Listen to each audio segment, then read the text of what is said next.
समंदर के बीच बहुत सुंदर टापू था। चारों तरफ पानी से घिरा हुआ, हरियाली से लहलहाता एक सुंदर टापू, जहाँ छत्र कबीले के लोग रहते हैं।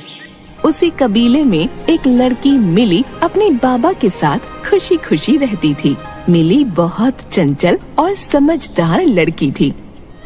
उस टापू के एक छोर पर एक दानव रहता था, जो कि बहुत विशालकाय और ताकतवर था। उसे अपनी ताकत पर बहुत घमंड था।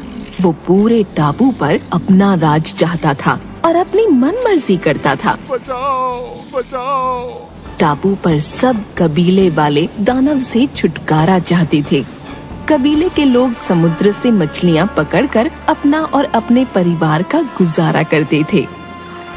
समुद्र के किनारे मछलियाँ पकड़ने के बाद अब रोज जितनी मछलियाँ पकड़ो उसका आधा उस दानव को देना पड़ता है। आखिर कब तक ऐसा चलेगा पता नहीं।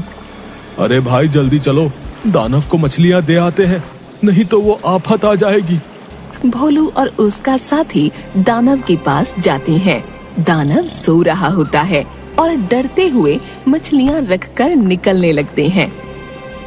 दानव भोलू को पीछे से गले से पकड़कर उठा लेता है। बाप रे, आज बचा लो मुझे, कोई बचाओ। आज तुम दोनों ने आने में देरी की, इसकी सजा ये है कि आज की सारी मछलियाँ मेरी। ये बोलकर दानव ने भोलू को ऊंचाई से नीचे फेंक दिया। अरे बाप रे, मर गया। मेरी तो कमर ही टूट गई है। भोलू लंगड़ाते हुए और उसका साथी उसे संभालते हुए दोनों उस जगह से निकलते हैं। सारे कबीले वाले मिलकर विचार करते हैं कि कैसे इस दानव से छुटकारा मिले। एक दिन सब कबीले वालों ने एक योजना बनाई।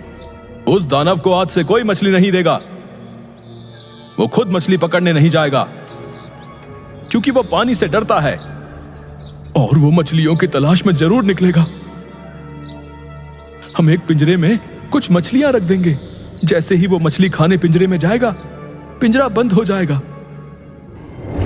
जैसा कबीले वालों ने योजना बनाई, ठीक वैसा ही हुआ। आखिरकार वो दानव पिंजरे में बंद हो गया। भोलू जंगल के रास्ते कहीं जा रहा था। अचानक दानव के पिंजरे के पास वह आ पहुंचा और दानव को देखकर झट से एक पेड़ के पीछे छिप गया। जान बची, अच्छा हुआ उसने मुझे नहीं देखा। दानव ने भोलू को देख लिया था, बिल्कुल भोला बनकर। अरे भोलू भाई, आप यहाँ आए, बहुत खुशी हुई आपको देखकर। मुझे इस पिंजरे से आजाद कर दो, मैं किसी को परेशान नहीं करूँगा। नहीं नहीं, तुम बहुत घमंडी और बुरे हो। तुम सबको तंग करते हो। मैं तुम्हें नहीं खोल सकता। एक सप्ताह से भूखा हूँ, कुछ नहीं खाया। अब तो कुछ पलों का मेहमान हूँ। सोचा आजादी से पिंजरे के बाहर दो चैन की सांस ले लूं। बेचारा मरने वाला है, इसकी आखिरी इच्छा पूरी कर देता हूँ। अच्छा, ठीक है भाई, खोलता हूँ। भोलू पिंजरे का लगा कुंडा खोल देता है और दानव बाहर आ जाता है। कितने बड़े बेवकूफ हो तुम भोलू। तुमने सोच भी कैसे लिया कि मैं तुम्हें जिंदा जाने दूंगा। एक सप्ताह से भूखा हूँ, तुम्हें खाकर अपनी भूख मिटाता हूँ। अरे ऐसा मत करो, मैंने तुम्हारी मदद की और तुम मुझे खाना चाहते हो, यह बुरी बात है। देखो मुझे जाने दो। चुप करो मूर्ख, मेरा आज का भोजन तो तुम ही हो। तभी वहाँ पर अचानक से मिली आ जाती है। अरे भोलू भैया, क्या हुआ? इतना क्यों घबराए हो? अरे मिली, अच्छा हुआ तुम आ गई। देखो ना, इस दानव की मैंने मदद की, इसे पिंजरे से बाहर निकाला और अब ये मुझे ही खाना चाहता है। मिली सारा माजरा समझ गई कि भोलू भैया ने गड़बड़ कर दी है। अरे भोलू भैया, आप भी क्या बात कर रहे हैं? इतना बड़ा दानव इस छोटे से पिंजरे में कैसे आ सकता है? नहीं मिली, इसी पिंजरे में बंद था ये, मैंने इसे खोला।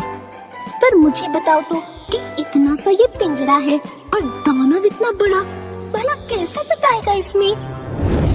चुप करो तुम दोनों। एक तो भूख से बेहाल हो रहा हूँ, ऊपर से तुम दोनों की बकबक में इसी पिंजरे में बंद था। इस मूर्ख ने ही मुझे आजाद किया। चलो अब मुझे इसे खाने दो।